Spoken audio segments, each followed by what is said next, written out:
nama Bapa dan Putra dan Roh Kudus. Amin. Tuhan bersamamu dan bersama rohmu.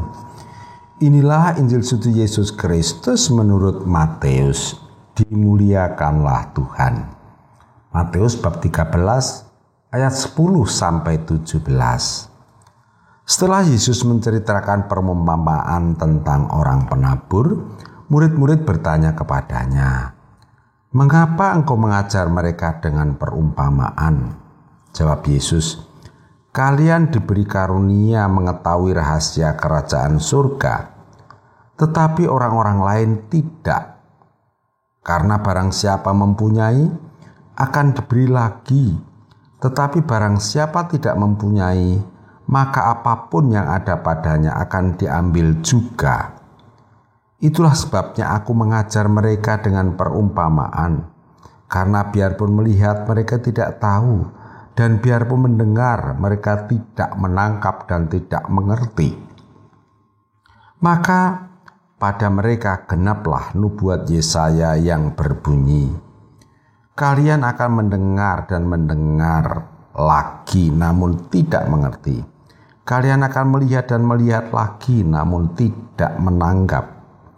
Sebab hati bangsa ini telah menebal, dan telinganya berat mendengar, dan matanya melekat tertutup, agar jangan mereka melihat dengan matanya, dan mendengar dengan telinganya, dan mengerti dengan hatinya lalu berbalik, hingga aku sembuhkan. Akan tetapi berbahagialah mata kalian, sebab melihat, dan berbahagialah telinga kalian, sebab mendengar.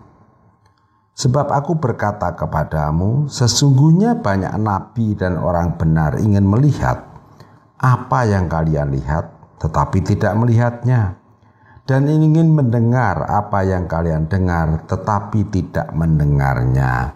Demikianlah Injil Tuhan. Terpujilah Kristus.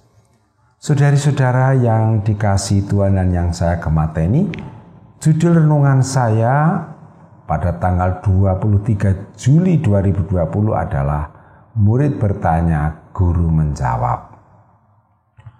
Saudara-saudara, berawal dari perumpamaan Yesus tentang penabur, para murid Yesus bertanya, sekali lagi bertanya kepada Yesus, mengapa Yesus menggunakan perumpamaan untuk mengajar?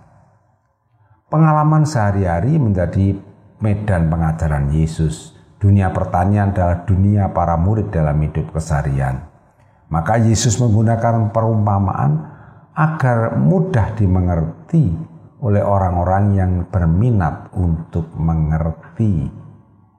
Mereka yang tidak berminat untuk mengerti memang tidak akan mengerti meskipun mereka melihat dan mendengar. Sokrates adalah seorang filsuf Yunani, guru dari Plato, dan Plato mempunyai murid Aristoteles.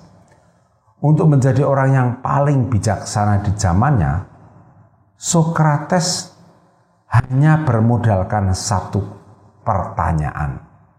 Mengapa? Metodenya adalah dialog.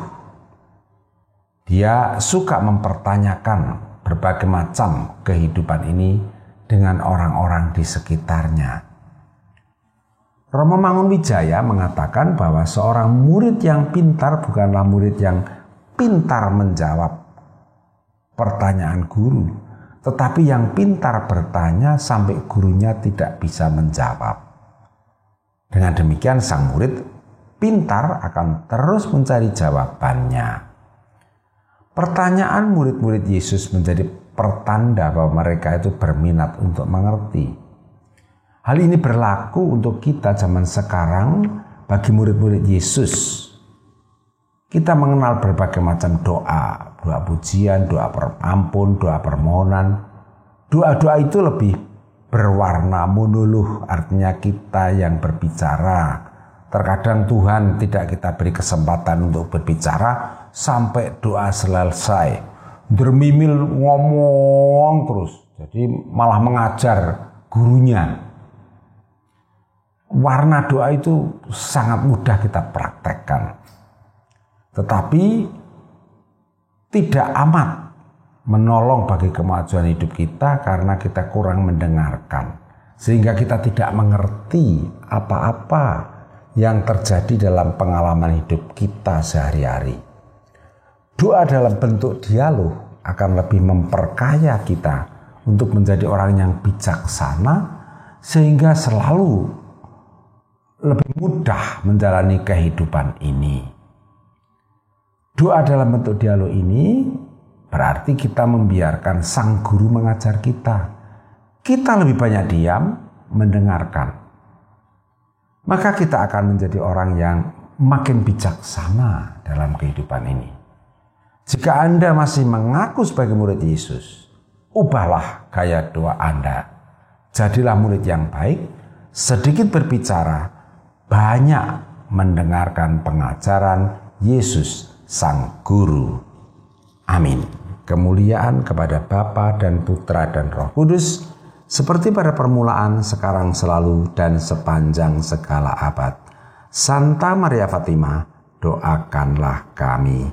Dan semoga kita semua selalu mengalami berkat Allah yang Maha Kuasa, Bapa dan Putra dan Roh Kudus. Amin.